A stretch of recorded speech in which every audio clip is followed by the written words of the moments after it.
هي الحلقات تحفظني بآيات من القرآن، هي الحلقات تملأني بحب المصطفى العدنان، هي الحلقات تحفظني بآيات من القرآن، هي الحلقات تملأني بحب المصطفى العدنان، وأخلص نيتي دوما لرب واحد ديان بروح ملؤها طهر. Sure Yusuf tefsiri 25. ayetten başlayıp okuyayımız inşallah. Bismillah, elhamdülillah ve salatu ve selamu ala Resulillah ve ala alihi ve sahbihi ecmain. Esselamu aleyküm ve rahmetullahi ve berekatuhu. Tövəndə dextanlağa İbn Kəthir rahimuhullah'ın Kur'an-ı Kerim tefsiri Uygurca tercümesi Yusuf suresi 25. ayetten başlayıp okuyayımız inşallah. Ba'de a'udhu billahi mineşşeytanirracim. Ularning her ikisi Yusuf chiqib ketish uchun, Zulayha uni qaytirib kelish uchun ishga qarab yugurishdi. Bu chaqda u, ya'ni Zulayha Yusufning ko'ngligini orqasidan tortib yirtib etdi. Ishik oldida uning, ya'ni Zulayhaning eri bilan to'qirishib qolishdi. U, ya'ni Zulayha, sening ahli yangni depsende qilmoqchi bo'lgan odamni faqat zindonga tashlash yoki qattiq qiynash bilan jazolash kerak dedi. Yusuf, u, ya'ni Zulayha mendan munosabat o'tkazishni talab qildi dedi.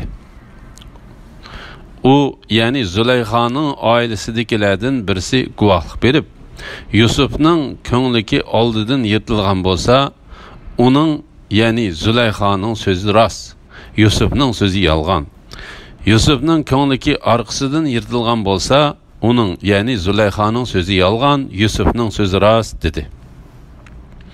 U, ya'ni Zulayhaning eri Yusufning ko'ngligining orqasidan yirtilganligini ko'rib, "Ey ayollar jamoasi, bu cho'qim sizlarning hilanglardir.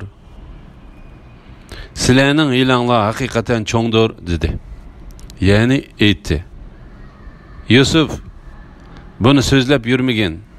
Ayolim, sen öz günahınga kechirim so'rag'in. Sen hakikaten hatalaştın. Allah Teala bu ayette Yusuf aleyhisselam bilen o ayolning yugurishgan peti ishik oldiga chiqqan chog'dagi holidan xabar berdi. Yusuf aleyhisselam qochgan, u ayol uni uyga yondirib kelish uchun orqasidan qo'g'lagan. Şu esnada ayol onunla yetişip elip ko'ngligini arq tarafdan ching tutgan. Shuning bilan ko'nglikni yirtib etgan edi. Aytilishicha, ko'nglik uning uchisidan tushib qolgan ekan. Yusuf alayhissalom qochgan holatda, u ayol qo'g'lagan holatda eshik oldiga chiqqanda Aziz bilan do'qirishib qoldi. Şu çağda ayol derhal huşunu tepip, nihayeti ustalık bilen hile mekir işletip, özünün cinayetini Yusuf aleyhisselam'a atıp, töhmet kılıp erigi mundaq dedi. Senin ehli yanını depsende kılmakçı boğan adamni fakat zindan taşlaş yoki qattiq qiynash bilen cezalaş gerek. Yani ayolun bilen fahişe kılmakçı boğan adamni türmegi solaş yoki qattiq urush gerek. Şunun bilen Yusuf aleyhisselam gayretga kelib, haqiqatni o'ttirg'a qo'yib, u chaplagan bo'htondan o'zini oqlab, rostchil holda mundaq dedi. U, ya'ni Zulayha mendan munosabat o'tkazishni talab qildi. Ayolning uning orqasidan qo'g'lab, uni o'ziga tortib ko'ngligini yirtib etganligi bayon qilingan. U, ya'ni Zulayhaning oilasidagilardan birisi guvohlik berib, Yusufning ko'ngligi oldidan yirtilgan bo'lsa, ya'ni oldi tarafdan yirtilgan bo'lsa, uning, ya'ni Zulayhaning so'zi rost. Ya'ni u ayolning Yusuf mendan munosabat o'tkazishni talab qildi degan so'zi rost bo'lib chiqdi. Chunki Yusuf Zulayhani o'ziga tortgan chaqda, Zulayha unamagan bo'lib, Yusufning ko'krigidan tutib ittirdi. Şunun bilen uning ko'nglikini yirtib etadi. Bundaq bo'lganda Zulayxaning so'zi to'g'ri bo'ladi. Yusufning ko'ngliki orqasidan yirtilgan bo'lsa, uning, ya'ni Zulayxaning so'zi yolg'on, Yusufning so'zi rost dedi. Bu Yusuf Zulayxadan qaçqan, Zulayxa uni qo'g'lagan chaqda uni uyga qaytarib kirish uchun uning orqa tarafidan ko'nglikini ching tutgan. Shuning bilan uning ko'nglikini orqa tarafidan yirtib etgan bo'ladi. Olimlar bu guvohchining kichik bola yoki cho'ng odam ekanligi to'g'risida ixtiloflashib qoldi. Abdurrazzaq ibn Abbas radhiyallohu anhumaning bu guvohchi soqolli kishi edi deganligini rivoyat qiladi. Savrimo ibn Abbas radhiyallohu anhumaning bu guvohchi podshohning xos odamlaridan edi deganligini rivoyat qiladi. Mujahid, Ikrima, Hasan, Qatada, Suddi, Muhammad ibn Ishaq qatorliqlarmu bu guvohchi cho'ng odam edi deydi. Avfi ibn Abbasning bu guvohchi beshikdagi kichik guvohchi, bu guvohchi beshikdagi kichik bola edi deganligini rivoyat qiladi. Shundaqla Abu Hurayra radhiyallohu anhu, Hilal ibn Yasab, Hasan, Said ibn Jubayr va Zahhak ibn Muzahim qatorliqlardanmi bu ho'ylida yurgan kichik bola edi deganligi rivoyat qilindi. Ibn Jarir bu ko'z qarashni tanladi. U, ya'ni Zulayxaning eri, Yusufning ko'nglining orqasidan yirtilganligini ko'rib, ya'ni Zulayxaning eri Yusuf alayhissalomning rost aytganligini, ayolining uni qaralab yolg'on so'zlaganligini aniqlagandan keyin, ey ayollar jamiyasi, bu cho'qim sizlarning hilanglardir. Ya'ni bu yoshning obro'yiga tog' tekkizish va uningga bu bo'htonni chaplash sizlarning hilanglardir. Sizlarning hilanglar haqiqatan cho'ngdir dedi. Ondan u Yusuf alayhissalomni yuz bergan bu ishni yoshirishga buyurib mundaq dedi. Yusuf buni so'zlab yurmagan. Ya'ni buni butunlay unutib ketgan. Uni hech kimga demagan. U ayoliga mundaq dedi. Sen o'z gunohingga kechirim so'rag'in. Bu ig'ir besiq odam edi. Yoki u ayolining bu ishni o'zini tutib ololmay qilib salganligi uchun kechirdi. Shunga u ayoliga mundaq dedi. Sen o'z gunohingga kechirim so'rag'in. Ya'ni sendan o'tgan bu yoshdan yomon ishni talab qilganliging, ondan gunohdan pok bo'lgan Yusufni qarlishingdan iborat gunohlaringga kechirim so'rag'in. Sen haqiqatan xatolashding. Shahardagi ba'zi ayollar Aziz, ya'ni Misrning podshohining xotini quliga ko'yib qilib, uning bilan munosabat o'tkazishni talab qilibdi. Biz uni albatta oshkor ozg'on deb qaraymiz deydi. U, ya'ni Zulayxa ularning gap so'zlarini anglab, ularga mehmondorchilik chaqirib odam avatdi. Ularga yo'linadigan takiya yostiqlarni tayyorladi. Ularning har biriga birdan pichoq berdi. Zulayxa Yusufga, sen chiqib ular bilan ko'rishgin dedi. Ular Yusufni ko'rib hang-tong bo'lib qolishdi va o'zlarining qo'llarini kesib olishdi. Ular bundaq chiroyli insonni yaratgan Alloh pokdir. Bu odam zot emas, faqat bir isil farishtadir deydi. U, ya'ni Zulayxa, mana bu sizlar uning uchun meni ayblagan yiliqi odam. Men uningdan munosabat o'tkazishni talab qildim, lekin u o'zini ching saqladi. Agar u yanala buyruqimni qilmasa, cho'qim zindonga tashlanadi. Cho'qim har odam bo'lib qoladi dedi. Yusuf, ey Rabbim, menga ular undigan narsadan ko'ra zindon so'yimlikdir. Agar ularning hilisini mendan dab'i qilmasang, insonchilikda ularga moyil bo'lib qolaman, nodonlardan bo'lib qolaman dedi. Robbi uning duosini ijobat qilib, ularning hilisini Yusufdan dab'i qildi. Allah iltijo qiluvchilarning duosini haqiqatan anglab turg'uchidir.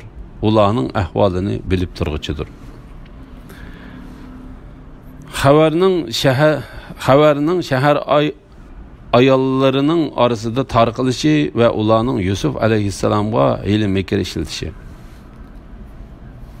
Allah Teala bu oyatda Yusuf alayhissalom bilan Azizning ayolining xabarining Misr shahriga tarab ketganligidan, hatto kishilarning bu haqda so'zlashib yurganligidan xabar qiladi. Shahardagi ba'zi ayollar davlat arboblari va amaldorlarning ayollariga o'xshash ayollar Azizning ayolining qilgan bu ishini yomon ko'rib va ayblab, Aziz, ya'ni Misrning podshohining xotini quliga ko'yib qilib, uning bilan munosabat o'tkazishni talab qilibdi. Biz uni albatta oshkor ozg'on deb qaraymiz deyishdi. Ya'ni vazirning ayoli quliga yurikining cho'nqur yerlaridan ko'yib qilib, uningdan o'zi bilan munosabat o'tkazishni talab qilibdi. Uning quliga ko'yib qilinishini va uningdan bu ishni talab qilishini haqiqatan ozg'inlik deb qaraymiz. U, ya'ni Zulayxa ularning gap so'zlarini anglab, ba'zi tafsirshunoslar Zulayxa qulini yaxshi ko'rib qopti degan so'zini anglab dedi. Muhammad ibn Ishoq balki ularga Yusuf alayhissalomning chiroyli ekanligi yetib bordi. Shuning bilan ular Yusuf alayhissalomni ko'rishni orzu qilib, uni ko'rish maqsadiga yetish uchun shu gapni qilishdi dedi. Zulayxa ularga mehmondorchilikqa chaqirib odam avatdi. Ya'ni ularni mehmondorchilikqa uyiga chaqirdi. Ularga yo'linadigan taki yostiqlarni tayyorladi. Ibn Abbas, Said ibn Jubayr, Mujahid, Hasan, Suddi va boshqalar mundaq dedi. Zulayxa ko'rpalarni silib, yostiqlarni qo'yib, pichoqlar bilan kesib yeydigan yemeklik va mevlarni keltirib, so'rin hozirladi. Şuna Allah Teala bu vaqtda mundaq deydi. Ularning har biriga birdan pichoq berdi. Bu Zulayxaning hiyla-mikri bo'lib, ularning Yusuf alayhissalomni ko'rish uchun qilgan hilisiga qaytargan javobi edi. Zulayxa Yusufga sen chiqib ular bilan ko'rishgin dedi. Bu shuning uchunki Zulayxa Yusuf alayhissalomni boshqa bir o'ringa mo'ktirib qo'ygan edi. Yusuf alayhissalom chiqqan chaqda ular Yusufni ko'rib hang-tang bo'lib qolishdi. Uni ko'rish bilan uning intayin chiroyligligidan va esilligidan hang-tang qilib, qo'llaridagi meva kesayotgan pichoqlar bilan o'zlarining qo'llarini kesib olishdi. Bir qancha kishi mundaq dedi. Ular pichoqlar bilan qo'llarini kesib olishdi. Ular yeb içib to'ygandan keyin Zulayxa ularning oldiga meva qo'ydi va har bir ayolga birdan pichoq berdi. Ondan ularga Yusufni ko'rishni xohlamsizlar dedi. Ular ha dedi. Zulayxa odam avatib Yusufni ularning oldiga chiqishga buyurdi. Ular uni ko'rganda hang-tang bo'lishib, qo'llarini kesib olishdi. Ondan Zulayxa ularning Yusufni oldi va kayni tarafidan ko'rishi uchun Yusufni kirib ketishga buyurdi. Yusuf qaytib kirib ketdi. Halbuki ular qo'llarini kesishdan to'xtamagan edi. Ular qo'llarining og'irganligini his qilgan chaqda faryod bilan nola qilishdi. Shuning bilan Zulayxa, sizlar uni bir ko'rish bilanla bu holga kelib qoldinglar. Mening tortgan dard alamlarim qandaqkan dedi. Ular bundaq chiroyli insonni yaratgan Alloh pokdir. Bu odamzod emas, faqat bir esil farishtadir deyishdi. Ular Zulayxa, biz bu ahvolni ko'rgandan keyin sana malomat qilmaymiz dedi. Chunki ular insonlar ichida chiroyi go'zallikda uningga o'xshaydigan yoki o'xshabroq qoladigan birini ko'rmagan edi. Yusuf alayhissalomga butun go'zallikning yerim berilgan edi. Imom Muslim rivoyat qilgan Isro voqeasi bayon qilingan hadisda mundaq deyildi. Payg'ambar alayhissalom 3-qavat osmonda Yusuf alayhissalomning qishidan o'tganligini so'zlab, Onunğa haqiqatan bütün güzellikning yerim berilibdi dedi. Mücahid ve bir qancha kishi mazkur oyat haqida mundaq deydi. Allah Taolaga sig'inib panoh tilaymiz. Bu odamzod emas. Faqat bir esil farishtadir deyishdi. U, ya'ni Zulayha, mana bu sizlar uning uchun meni ayblagan yiliq odam. Zulayha ayollarga o'zri aytib, mana bu haqiqiy yaxshi ko'rib qilishga tegishlik bo'lgan chiroy va kamolatga yetgan odamdir dedi. Mana bu haqiqiy yaxshi ko'rib qilishga tegishlik bo'lgan chiroy va kamolatga yetgan odamdir dedi. Men uningdan munosabat o'tkazishni talab qildim, lekin u o'zini ching saqladi. Ya'ni mening talabimni rad qildi. Ba'zi tafsirshunoslar bu oyat haqida mundaq deydi. Ayollar uning tashqi chiroyini ko'rgandan keyin Zulayha ular bilmay qolgan uning shu qadar chiroyli bo'lishi bilan birga iffatlik ekanligidan iborat yaxshi sifatlarini so'zlab berdi. Ondan Yusuf alayhisalomga tahdid qilib, agar u yanala buyruqimni qilmasa, cho'qim zindonga tashlandi, cho'qim har odam bo'lib qoladi dedi. Shu paytda Yusuf alayhisalom ularning yomon niyatidan ve hilesinden panoh tiledi ve ey Rabbim, mana ula ündigen nersidin, yani pahişidin köre zindan söyümlüktür. Eğer ulanın hilesini mendin debi kılmasan, insançılıkta ulağı mail bulup kalımen. Yani eğer sen beni özemni tutuverişka igi kılmasan, men özemni tutuverişka kadir emesmen. Men fakat senin yardımın ve küç kudret ata qilishing bilanla o'zimga foyda ziyon yetkazishga ega bo'la olayman. Sendan yordam tilayman, sanga tavakkul qilaman. Meni o'zimga ega bo'lishga tashlab qo'ymagin. Agar undaq qilmasang, insonchilikda ularga moyil bo'lib qolaman. Nadonlardan bo'lib qolaman dedi. Rabbi uning duosini ijobat qilib, ularning hilisini Yusufdan dab'i qildi. Allah iltica qiluvchilarning duosini haqiqatan anglab turg'uchidir, ularning ahvolini bilib turg'uchidir. Allah Taala Yusuf alayhissalomni ayollarning hili mekridan saqladi va qo'g'didi. Yusuf alayhissalom yomon ishdan o'zini qattiq tortdi. Uni qilgandan ko'ra zindonda yetishni tanladi. Yusuf alayhissalom chiroyli va kamolatga yetgan yigit bo'lishi sifati bilan intayin chiroyli, boy ve hukuku ega ayol xo'jayinini Misr vaziri Azizning xotini munosabat o'tkazishni talab qilsa, u unda qilishdan saqlandi. Allah Taoladan qo'rqib va uning savobini umid qilib, u ishni qilgandan ko'ra zindonda yetishga rozi bo'ldi.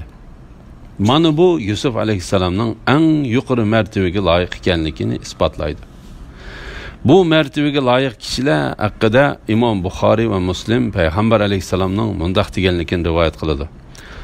Allah'ın sayesinden başka hiç qandaq sayı yok kıyamet günüde. Allah öz sayesiga alıdığan 7 türlük adam var. Birinci, adil Müslüman padişah. İkinci, Allah Teala'ya ibadet kılış bilen ösüp yetilgen yaş. Üçüncü, kalbi Allah'ın mescidine bağlanğan yaş. Dördüncü, Allah yolunda dost bulup, Allah yolunda cem bolğan ve Allah yolunda ayrılğan 2 kişi. Beşinci, çiraylıq ayal özüge çağırsa, men Allah'tan korkaman dep red kılğan kişi. Altıncı, on kolu bergen nesini sol kolu bilmey kalgıdek derecede mehbi sadaka bergen kişi. Yedinci, hali cayda Allah Teala'nı zikir kılıp yaş dökken kişi.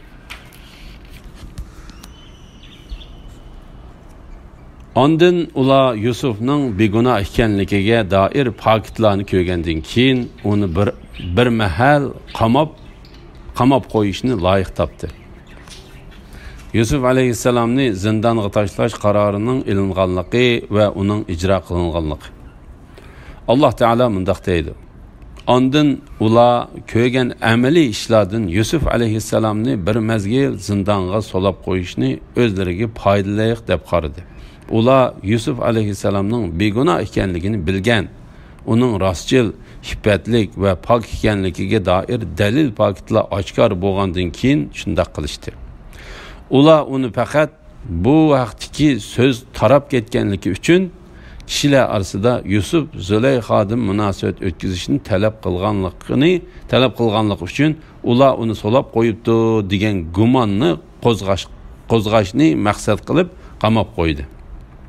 Shuning uchun oxirida podshoh uni zindondan chiqishni talab qilganda, u o'ziga chaplangan tuhmatdan oqlanganga qadar zindondan chiqili unimidi. O'zining pok ekanligi e'lon qilingandilar, ondan zindondan obro'yi oqlangan holda chiqdi. Uningga Allohning salomi va marhamati bo'lsin. Zindonda Yusuf bilan ikki yigit birga kirgan edi. Zindonga Yusuf bilan ikki yigit birga kirgan edi.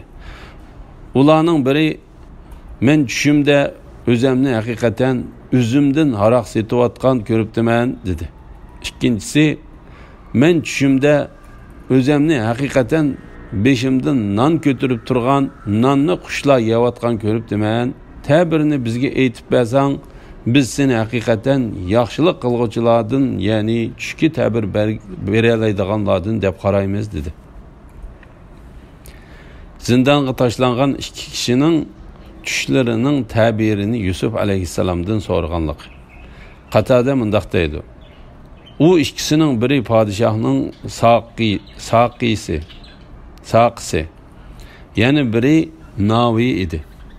U ikkisi tush ko'rib Yusuf alayhissalomdan uningga ta'bir berishni talab qildi.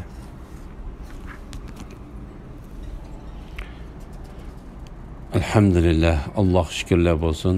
Yuqorida Sura Yusuf tafsiridan 36 oyatgacha angladinglar. Oxirini keyin qitimliq o'qishimizda davomlashtiramiz inshaalloh. Va sallallohu ala Muhammadin va ala alihi va sahbihi va sallam. Assalomu alaykum va rahmatullohi va barakatuh.